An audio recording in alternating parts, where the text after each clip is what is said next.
एक छोटे से गांव में रमेश नाम का लड़का अपनी माँ के साथ रहता था। रमेश के पिता का देहांत बचपन में ही हो गया था और उसकी माँ शारदा ने उसे बड़ी मेहनत से उसे पाला पोसा। शारदा दिन रात दूसरों के घर में काम करके रमेश की पढ़ाई का खर्चा उठाती थी। रमेश पढ़ाई में बहुत होशियार था। उसने अपनी माँ से वादा किया था कि वह एक दिन बड़ा आदमी बनेगा और सारी परेशानियों को दूर कर देगा। माँ ने भी अपना सारा जीवन उसकी पढ़ाई के लिए समर्पित कर दिया। जब रमेश ने अपनी पढ़ाई पूरी कर शहर में नौकरी के लिए गया तो उसकी माँ बहुत खुश हो गई। लेकिन धीरे धीरे रमेश अपनी नई जिंदगी में व्यस्त हो गया।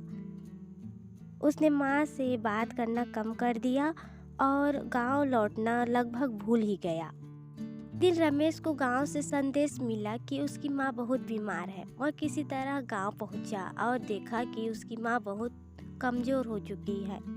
शारदा ने रमेश को देखते हुए कहा, बेटा आ गया। मैंने तुम्हें बड़ा करने के लिए अपने सपनों का बलिदान किया, लेकिन मैं तुझसे कुछ नहीं चाहती। मैं तो बस ये देखना चाहती थी कि तुम कैसे हो, ठीक तो हो।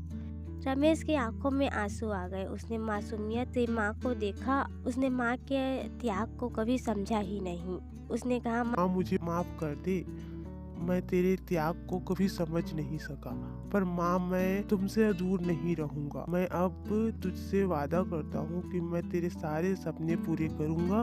इस घटना के बाद रमेश ने माँ के साथ रहते हुए उनके हर सपने को पूरा किया। माँ का त्याग और प्यार दुनिया में सबसे बड़ा है।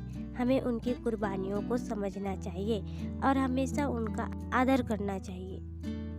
हमारी कहानी पसंद आई हो तो लाइक, कमेंट और सब्सक्राइब करें।